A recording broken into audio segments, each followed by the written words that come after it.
Shalom, selamat beribadah bagi kita semua. Kita persiapkan hati untuk masuk dalam ibadah kenaikan Tuhan Yesus Kristus. Mari kita tenangkan diri, mengambil sikap saat teduh.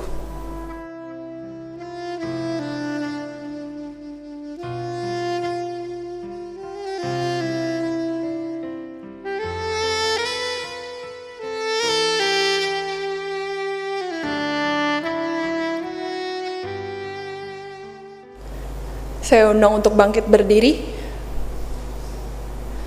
Pertolongan kita dalam ibadah ini adalah di dalam nama Tuhan, pencipta langit dan bumi, yang kasih setianya kekal dan yang tidak pernah meninggalkan buatan tangannya.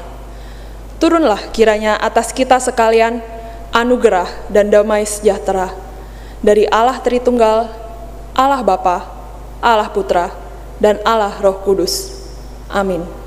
Bapa kami yang di surga, kami bersyukur, kami cinta, kami hormat, kami mau sujud padamu, kami mau mengagungkanmu. Oh Bapakku, hatiku bersyukur.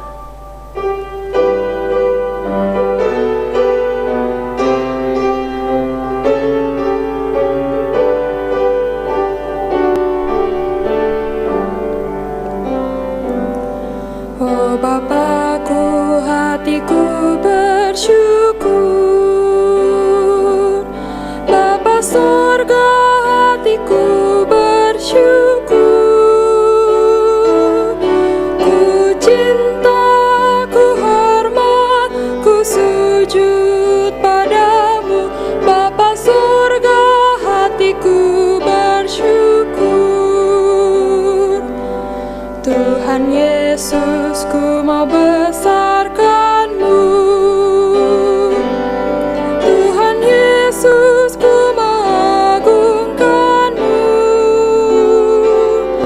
Ku cinta, ku hormat, ku sujud padamu. Tuhan Yesus, ku mau agungkan-Mu. Jemaat dipersilakan untuk duduk. Jemaat sekalian, termasuk saudara yang di rumah, kita akan masuk dalam doa pengakuan dosa dan doa syafaat. Kita berdoa. Ya Tuhan, pencipta langit dan bumi yang kami kenal dalam nama Tuhan Yesus. Dengan segala kerendahan hati, ya Tuhan, kami sungguh mengaku kami adalah orang yang berdosa dan seringkali gagal berjalan dalam kehendak Tuhan, berdosa dalam pikiran, perkataan, tingkah laku, perbuatan, dan tidak memberikan kesaksian hidup yang baik, maka menjadi batu sandungan, menduka citakan Roh Kudus dan juga mengecewakan sesama kami. Ampuni masing-masing kami ya Tuhan, dan basuhlah kami dengan kuasa darah-Mu, layakkan kami itu beribadah dan mendapatkan berkat dari ibadah pagi hari ini. Terima kasih pengampunan dosa yang Kau berikan. Terima kasih jaminan hidup kekal dalam Tuhan Yesus. Terima kasih untuk berkat pemeliharaan-Mu dari hari ke hari dalam kehidupan sidang jemaat-Mu, dalam keluarga rumah tangga, dalam usaha pekerjaan, kepada pelajar, siswa dan mahasiswa. Terima kasih ya Tuhan dalam pandemi COVID-19. Tuhan tetap melindungi dan menjaga kami. Dan kami berdoa untuk bagi mereka yang menjadi korban COVID-19 yang telah meninggal dunia. Ya Tuhan, Engkau menghiburkan dan menguatkan keluarga yang berduka cita dan memelihara anak yatim yang ditinggalkan. Demikian juga segala kebutuhan hidup mereka Tuhan cukupi. Kami bagi mereka yang terpapar virus corona sedang berobat di rumah sakit pada saat ini, atau mereka sedang karantina diri sendiri, Tuhan sendiri menjamah dan menyembuhkan mereka dengan kuasa Tuhan yang ajaib. Ya Tuhan, kami berdoa bila Engkau sendiri yang meredakan, yang Engkau sendiri melenyapkan virus ini yang melanda seluruh dunia. Engkau adalah Allah yang jauh lebih besar daripada virus. Engkau adalah Allah yang bisa menjadi andalan kami, di mana dunia tidak sanggup melawannya. Engkau Maha Kuasa ya Tuhan, lenyapkan virus ini supaya ekonomi bisa berjalan dengan lancar, hidup normal kembali. Terpujilah nama-Mu ya Tuhan. Kami berdoa menyelam tangan Tuhan untuk pemerintah, dibijaksana hikmat dalam membuat SOP, dalam membuat segala kebijakan-kebijakan untuk mengatasi virus corona ini ya Tuhan.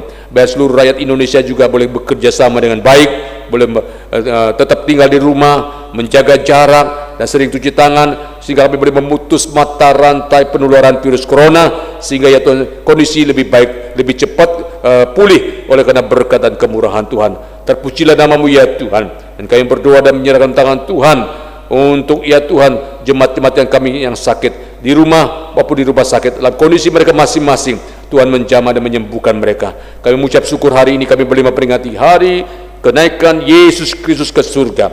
Yesus yang telah lahir, telah mati di kayu salib, telah bangkit, telah naik ke surga, menyediakan tempat bagi kami dan akan datang kembali suatu saat, pada saatnya untuk menghakimi, untuk menjadi raja di atas segala raja, memberikan keselamatan kehidupan kekal kepada orang percaya dan kebinasaan kekal kepada yang menolak Dia. Ya Tuhan, bila perayaan ini bukan sekadar rutinitas, walaupun kami tidak bisa merayakan secara bersama-sama seperti sedia kala, tapi kalau kami boleh menghayatinya, kami boleh meyakininya, Yesus yang telah naik ke surga akan datang kembali, dan Yesus dengan rohnya menyertai kami sampai kepada akhir zaman. Terpujilah nama-Mu ya Tuhan, berkati ibadah-ibadah kenaikan Tuhan Yesus di berbagai tempat pada saat ini, baik di kota besar, di desa-desa, melalui live streaming, melalui YouTube, ataupun ibadah-ibadah online, melalui pemberitaan firman Tuhan. Banyak orang mendengar Injil, banyak orang percaya dan menerima Tuhan Yesus sebagai juru selamat pribadi, dan yang percaya makin dikuatkan, disegarkan, dibangunkan kerohaniannya. Ini doa syafaat kami ya Tuhan, yang kami panjatkan dengan ucapan syukur kepada Bapa di surga, dalam nama yang maha kuasa, nama di atas segala nama, yaitu Tuhan kami Yesus Kristus, penebus dan juru selamat kami yang hidup, kami berdoa. Amin. Jemaat sekalian, saya undang untuk bangkit berdiri. Saudara-saudara, mari bersama dengan umat Tuhan dari segala abad dan segala tempat, kembali kita mengikrarkan pengakuan iman rasuli.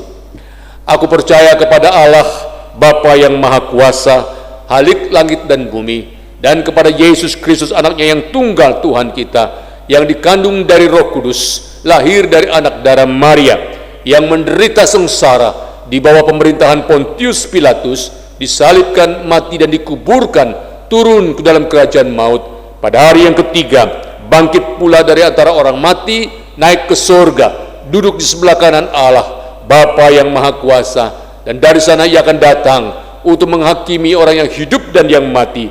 Aku percaya kepada Roh Kudus, gereja yang kudus dan am, persekutuan orang kudus, pengampunan dosa, kebangkitan tubuh, dan hidup yang kekal. Amin. Mari kita memberikan salam damai satu dengan lain. Selamat merayakan hari kenaikan Tuhan Yesus. Tuhan Yesus memberkati. Aku melayangkan mataku ke gunung-gunung. Dari manakah akan datang pertolonganku? Pertolonganku ialah dari Tuhan yang menjadikan langit dan bumi. Dia gembala jiwaku. Dia batu karang yang kokoh. Dia kesenanganku. Sungguh, Yesus, Dia pengharapanku.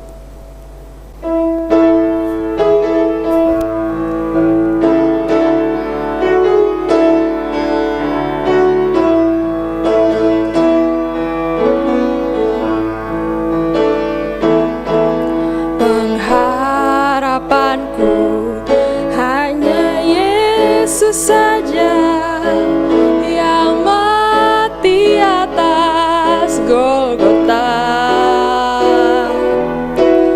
Dia gembala jiwaku yang sungguh, Yesus Dia harapanku, Yesus harapan jiwaku.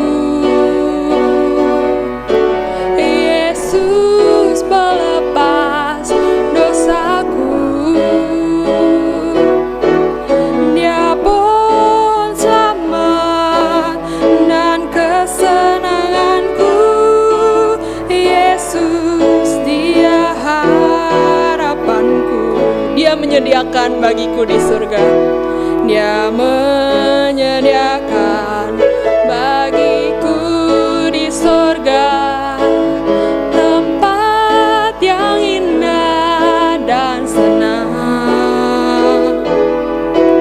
Sungguh bahagia bila percaya Dia, Yesus Dia harapanku.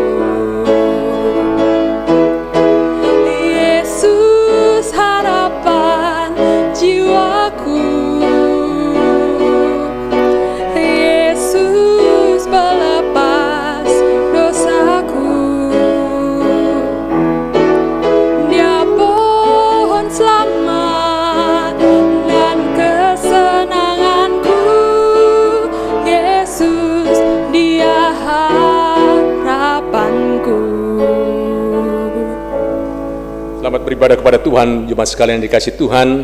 Selamat mengikuti siaran ini di rumah saudara masing-masing.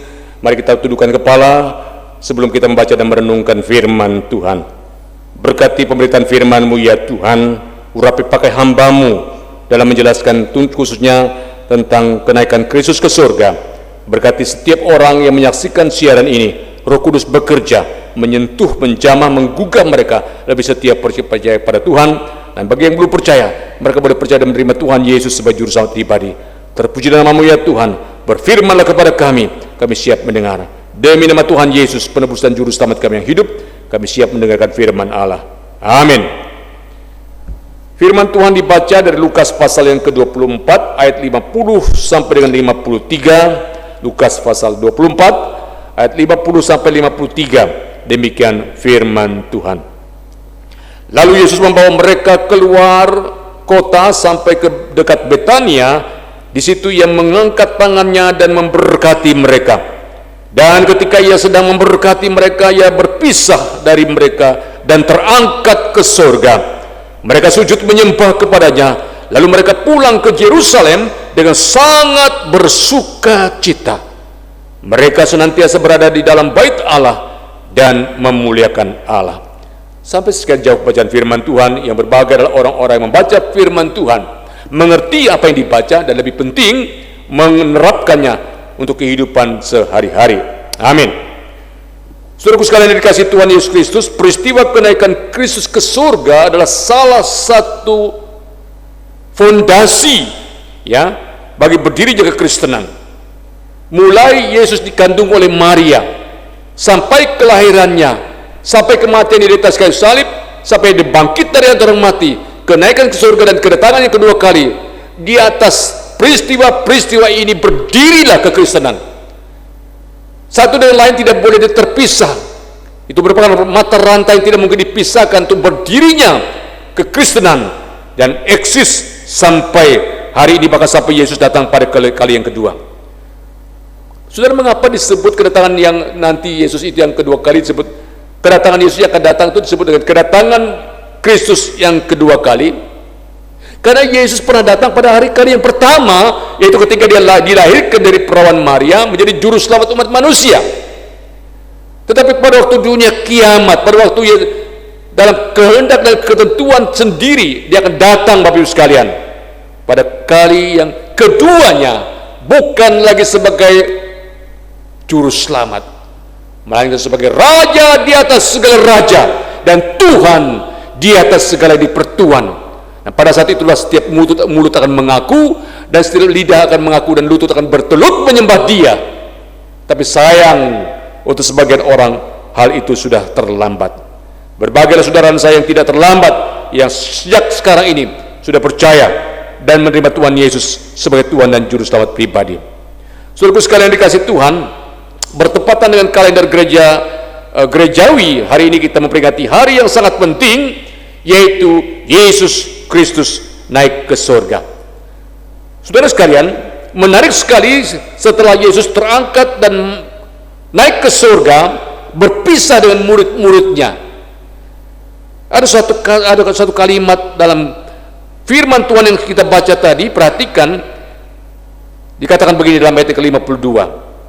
Mereka sujud menyembah kepadanya, lalu mereka pulang ke Yerusalem dengan sangat bersuka cita. Saudara-saudara, perpisahan biasanya membawa kesedihan atau paling tidak suasana haru. Apalagi Yesus itu hidup bersama dengan murid-murid selama 3,5 tahun. Yesus bilang mereka mendapatkan pengajaran langsung dari Yesus tangan pertama. Mereka menyaksikan mujizat-mujizat yang dilakukan Yesus begitu spektakuler di hadapan murid-murid. Yesus menyembuhkan orang sakit. Yesus membuat orang buta melihat, orang-orang tuli mendengar, orang timpang berjalan, bahkan orang mati dibangkitkan. Air biasa dirubah menjadi air anggur. Yesus juga pernah meredakan angin topan dan mengusir setan yang merasuk orang. Perbuatan-perbuatan ajaib ini disaksikan oleh murid-murid Yesus selama 3,5 tahun. Nah, sekarang pribadi yang agung, guru mereka yang hari-hari dekat mereka ini, sekarang harus berpisah dari mereka naik ke surga. Maka respon yang paling wajar adalah mereka harusnya sedih, galau, bingung, bagaikan ayam yang kehilangan induknya. Saudara, namun beda sekali ekspresi murid-murid ketika berpisah dengan Tuhan Yesus. Dikatakan mereka pulang ke Yerusalem dengan sangat bersukacita. They returned to Jerusalem with great joy. Mereka kembali ke Yerusalem dengan sukacita, padahal mereka berpisah dari Yesus. Saudara-saudara, andai kata ada wartawan yang mewawancarai murid-murid pada waktu itu, mengapa ketika berpisah dengan guru Tuhan kalian malah bergembira, malah bersukacita? Ekspresi kalian beda dengan perpisahan pada umumnya. Maka saya percaya, Bapak Ibu sekalian, poin-poin berikut ini adalah merupakan jawaban dari murid-murid. Yang pertama, mengapa kalian bersukacita ketika berpisah dengan guru kalian? Mereka menjawab, karena Yesus berjanji akan tetap menyertai kami, menyertai umatnya. Dalam Matius pasal 28-20 dikatakan, dan ketahuilah aku menyertai kamu senantiasa sampai kepada akhir zaman. Kitab Matius itu dimulai dengan nama Yesus Immanuel dan diakhiri dengan penyertaan Tuhan sampai kepada akhir zaman. Sama, dimulai dengan Immanuel, diakhiri dengan Immanuel. Jadi walaupun secara fisik Yesus meninggalkan murid-muridnya, namun di dalam kuasa rohnya yang tidak dibatasi ruang dan tempat, dia tetap menyertai murid-muridnya sampai ia datang pada kali yang kedua. Saudara-saudara, dalam masa sulit seperti sekarang ini adalah sangat menguatkan ketika kita menyadari penyertaan Tuhan yang sangat menguatkan kita untuk kita menghadapi persoalan dan tantangan hidup yang berat ini. Penyertaan Tuhan real dalam kehidupan orang percaya memungkinkan gereja terus eksis sampai hari ini. Saudara, ada contoh misalnya waktu gereja mula-mula itu mau mulai berdiri, di tengah penderitaan mereka, dalam Kisah Rasul pasal 4, Petrus dan Yohanes diperhadapkan dengan mahkamah agama dan mereka dengan berani bersaksi. Ternyata apa? Karena jemaat mendoakan mereka. Penyertaan Tuhan nyata. Lalu dalam Kisah pasal 9, Paulus berkobar-kobar mau menganiaya orang Kristen di Damaskus. Ya, lalu Paulus itu ditangkap oleh Tuhan Yesus sehingga ia bertobat dan menjadi seorang hamba Tuhan yang punya pengaruh besar dalam sejarah kekristenan. Itulah karena penyertaan Tuhan. Tuhan tidak membiarkan gereja dianiaya. Penyertaan Tuhan juga berlaku bagi gereja Tuhan melaksanakan amanat agung dari waktu ke waktu. Dalam Matius 28 ayat 20 ada satu prasyarat untuk bisa mengalami penyertaan Tuhan. Gereja harus melaksanakan amanat agung. Pekabaran Injil dikatakan, pergilah, jadikanlah semua bangsa muridku. Jadi pergi dahulu, ya, maka penyertaan itu pasti ada. Mengapa gereja-gereja seolah-olah tidak ada penyertaan Tuhan? Karena penginjilan atau amanat agung mungkin diabaikan. Jawabannya adalah karena gereja kurang pergi mengabarkan Injil. Saudaraku sekalian dikasih Tuhan Yesus Kristus, seorang bernama Mary Murphy, ya, pemimpin sebuah jaringan intercessor, mengisahkan seorang misionaris di Afrika yang dirampok, ya, oleh perampok. Karena lalu waktu dirampok, mereka ingin merampok misionaris ini, mereka melihat ada 26 pengawal misionaris ini. Akhirnya mereka tidak jadi merampok. Saudara, ternyata ketika dia mengisahkan kesaksian itu di gereja asalnya di Michigan, Amerika Serikat, maka pada saat yang sama ketika dirampok itu ada 26 orang yang berdoa untuk misionaris tersebut. Dan mereka bisa buktikan. Coba berdiri saudara yang 26 orang berdoa pada waktu itu. Dan persis ada 26 pengawal yang menjaga misionaris itu sehingga tidak dirampok. Ini penyertaan Tuhan yang ajaib. Jadi Mengapa murid-murid bersuka cita? Karena mereka tahu Yesus berjanji akan tetap menyertai umatnya sampai akhir zaman. Yang kedua, mengapa mereka bersuka cita? Karena kenaikan Kristus adalah fakta. Yesus itu berasal dari surga dan kembali ke surga. Yohanes pasal 16 ayat 28 berkata begini, Aku datang dari Bapa, dan aku datang ke dalam dunia. Aku meninggalkan dunia pula dan pergi kepada Bapa. Sudah perhatikan tangan saya. Yesus berkata apa? Aku datang dari Bapa. Aku datang ke dalam dunia. Setelah dia selesai mengerjakan karya keselamatan, mati dan bangkit, aku meninggalkan dunia pula dan kembali kepada Bapa. Ini kenaikan Tuhan Yesus. Jadi lalu lintas surga dan dunia itu dilewati oleh Yesus.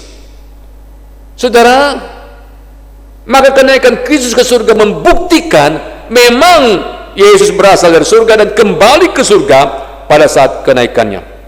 Ini membuktikan bahwa surga itu benar-benar ada, tidak seperti disaksikan oleh saksi-saksi Yehova yang tidak mempercayai akan hal itu. Sudah dalam Alkitab lebih dari 600 kali kata surga disebut dalam Alkitab. Yesus kembali ke surga, ke tempat asalnya. Itu sebabnya dia qualified atau memenuhi syarat untuk menjadi jalan ke surga. Yohanes pasal 14 ayat 6 mengatakan, Akulah jalan dan kebenaran dan hidup. Tidak seorang pun yang datang kepada Bapa kalau tidak melalui aku. Karena Yesus bolak-balik ke surga, maka dialah satu-satunya ia bisa menjadi jalan ke surga.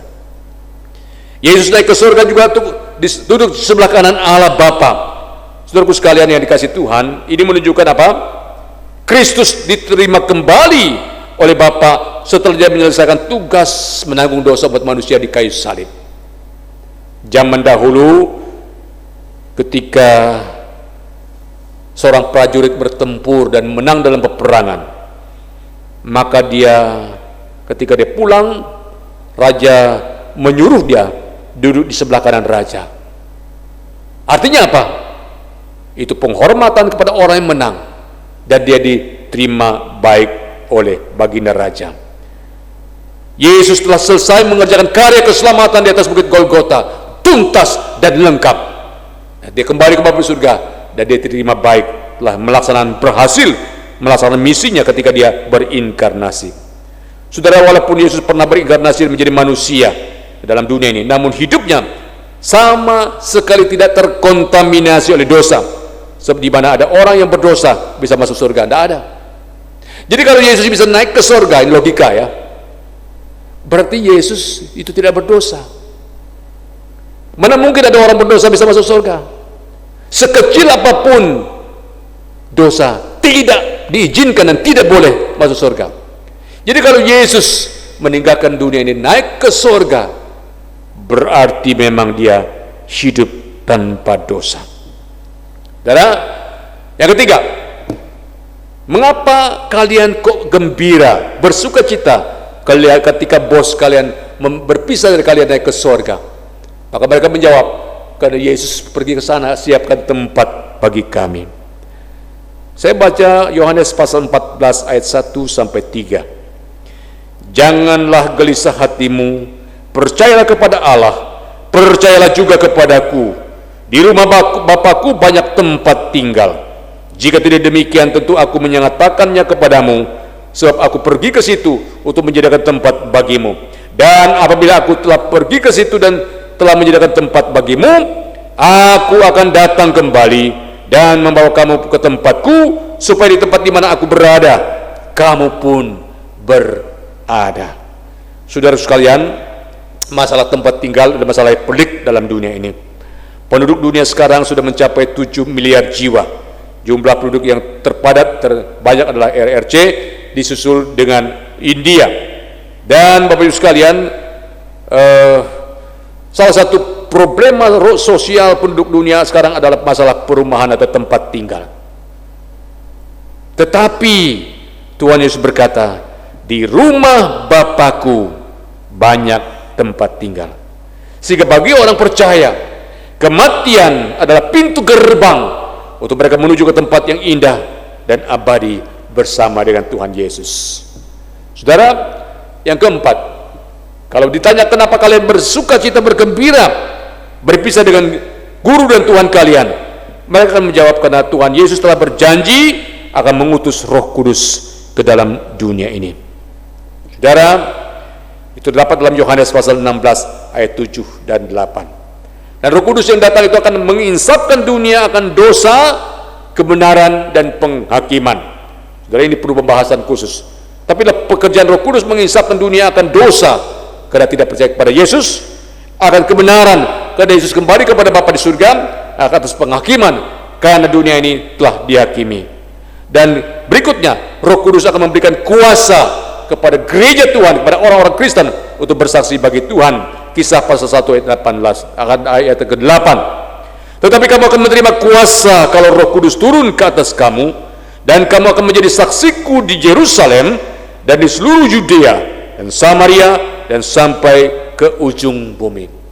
Saudara, kata kuasa dalam bahasa Yunani adalah dunamis. Artinya adalah daya atau kekuatan yang dahsyat sekali. Nah, dari sini asal kata dinamit, Bapak Ibu sekalian, semacam bahan peledak yang mampu meledakkan gedung-gedung bertingkat, yang mampu meledakkan bukit batu untuk urusan pertambangan.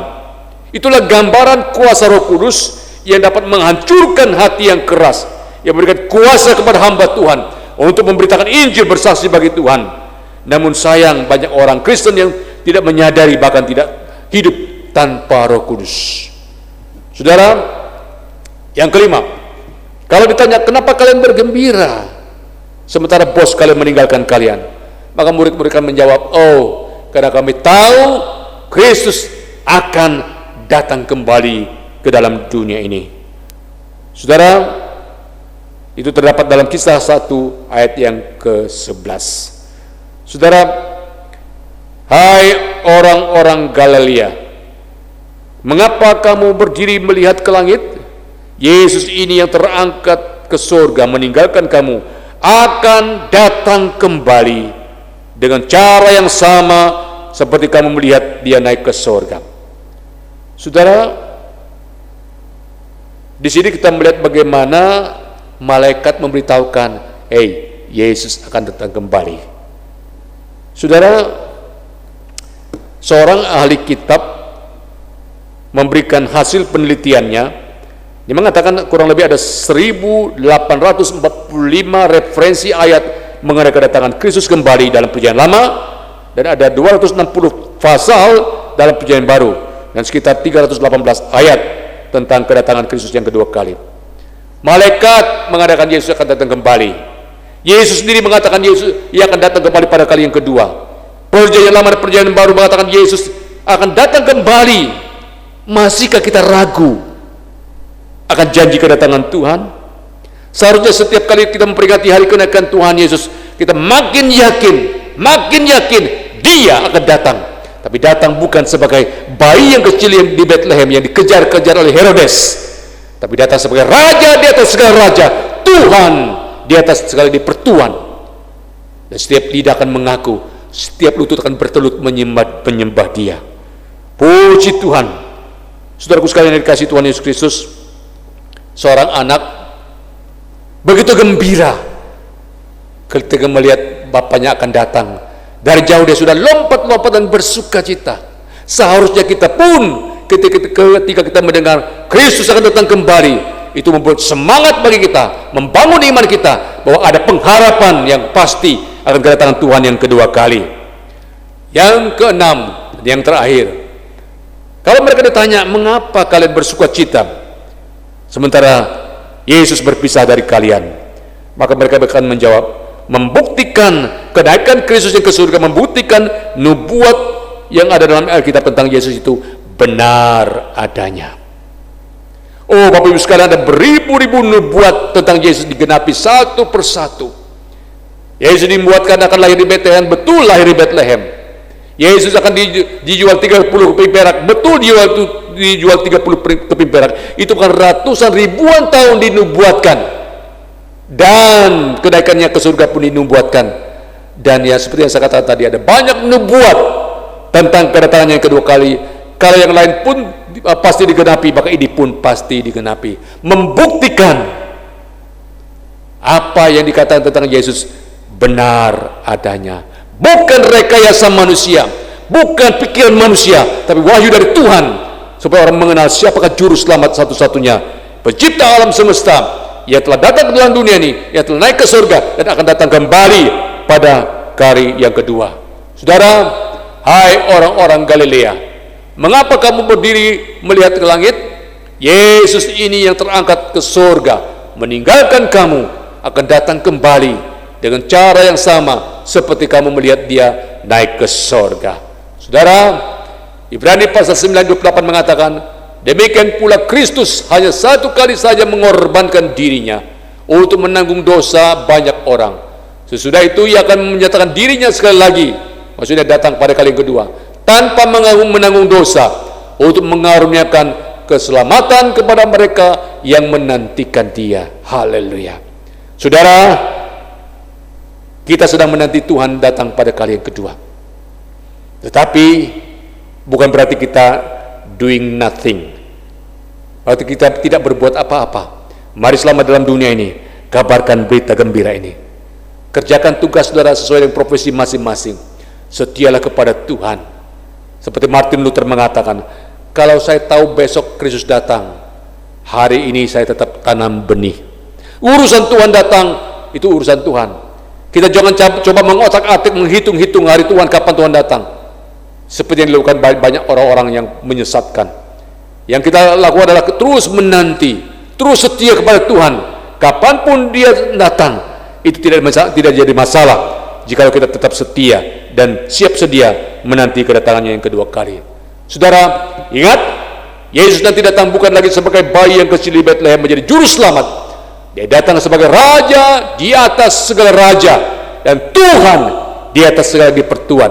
Setiap lutut bertelut, setiap lidah mengaku dialah Tuhan juru selamat satu-satunya. Berbahagialah saudara dan saya yang sudah mengenal dia, yang sudah percaya kepada dia sebagai Tuhan dan juru selamat pribadi kita masing-masing. Mari kita siap menanti kedatangan Tuhan dengan takut dan gentar, dengan setia kepada dia. Saudara, hendaklah kamu siap sedia, kata Tuhan Yesus, karena waktu itu tidak kamu tahu kapan, tapi orang siap sedia, kapanpun Tuhan datang dia akan berbahagia. Kiranya Tuhan memberkati kita sekalian. Tuhan Yesus memberkati. Amin. Mari kita berdoa. Bapa di surga, bersyukur kepadamu hari ini kami memperingati hari yang sangat penting. Yesus yang telah berkorban di kayu salib mati bagi kami, telah bangkit dari dalam kubur, mengalahkan maut, iblis dan kuasa dosa. Dan setelah menampakkan diri 40 hari 40 malam berulang-ulang kepada murid-murid dan banyak orang, Yesus terangkat naik ke surga meninggalkan murid-murid. Tapi kami tahu dia tetap menyertai kami sampai akhir zaman. Terima kasih karena Engkau akan datang pada kali yang kedua. Kuatkan iman kami sementara kami hidup di dunia ini, terus berkarya bagi Tuhan, terus mengabarkan Injil Tuhan, sehingga banyak orang mengenal Engkau sebagai Tuhan dan Juru Selamat pribadi. Berkati pemirsa yang mendengarkan siaran ini, jamah hidup mereka, berkati masa depan mereka, teguhkan iman percaya mereka. Demikian kami memohon dalam nama Tuhan Yesus, Penebus dan Juru Selamat kami, hidup kami berdoa dan bersyukur. Haleluya. Amin. Jemaat kami undang untuk bangkit berdiri. Kita akan mengakhiri ibadah kita pada saat ini dengan menyanyikan doksologi.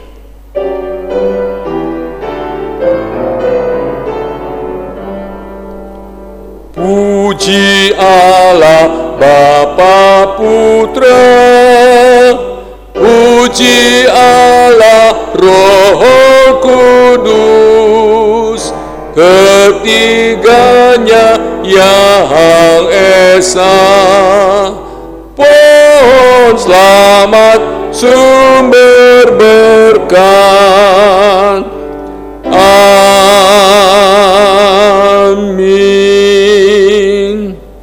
Saudara-saudara yang dikasihi Tuhan, arahkanlah hati dan pikiranmu kepada Tuhan yang memberikan berkat. Kiranya kasih karunia dari Allah Bapa kita dan damai sejahtera dalam Tuhan kita Yesus Kristus, serta persekutuan, penghiburan dan kekuatan dari Roh Kudus akan menyertai dan memberkati saudara-saudara sekalian mulai saat ini sampai Tuhan Yesus datang pada kali yang kedua, bahkan sampai selama-lamanya. Amin. Amin. Amin. Amin.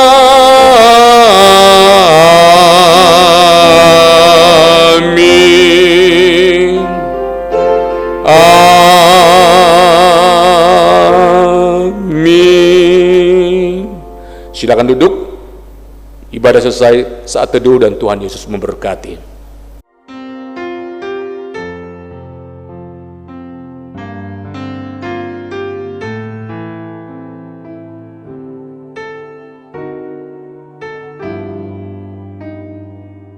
Saudaraku sekalian, kami mengucapkan selamat merayakan atau memperingati hari kenaikan Kristus ke surga. Pada hari ini kita bersyukur Yesus yang telah mati, Dia telah bangkit tapi naik ke surga, menyediakan tempat bagi kita dan akan datang kembali pada kali yang kedua. Mari kita tetap setia percaya pada Dia, yakinkan firman-Nya berkata, Aku menyertai engkau senantiasa sampai kepada akhir zaman. Saudaraku sekalian, silakan saudara memberikan persembahan kepada Tuhan seperti sedia kala, dan saudara bisa menyampaikan persembahan saudara untuk Tuhan kepada gereja melalui rekening gereja yang tertera berikut ini. Demikian juga saudara, pembangunan kita sedang berlangsung pada saat ini, dan sedang berlangsung pembangunan lift gereja juga, dan membutuhkan dukungan dana saudara-saudara. Saudara yang tergerak memberikan persembahan juga silakan memberikan persembahan kepada panitia pembangunan yang rekeningnya tertera di bawah ini. Saudaraku sekalian yang dikasihi Tuhan, kami ingatkan saudara dalam masa-masa pandemi COVID-19 seperti ini, kami terus sarankan saudara-saudara menjaga kesehatan, menjaga diri, dan tetap tinggal di rumah, kecuali sangat perlu sekali dan harus pakai masker, sering-sering cuci tangan, dan hindari kerumunan massa yang akan berpotensi untuk penyebaran virus corona. Kita bekerja sama dengan pemerintah untuk memutus mata rantai penularan virus corona supaya kondisi lebih cepat mereda dan kondisi lebih baik. Terima kasih atas perhatian saudara sekalian, dan kalau saudara ada ingin konsultasi dengan hamba-hamba Tuhan, ada yang ingin didoakan, silakan menghubungi hamba-hamba Tuhan melalui telepon gereja atau telepon hamba Tuhan masing-masing. Dengan senang hati kami akan berdoa dan akan memberikan konsultasi kepada saudara sekalian. Terima kasih, Tuhan Yesus memberkati. Amin.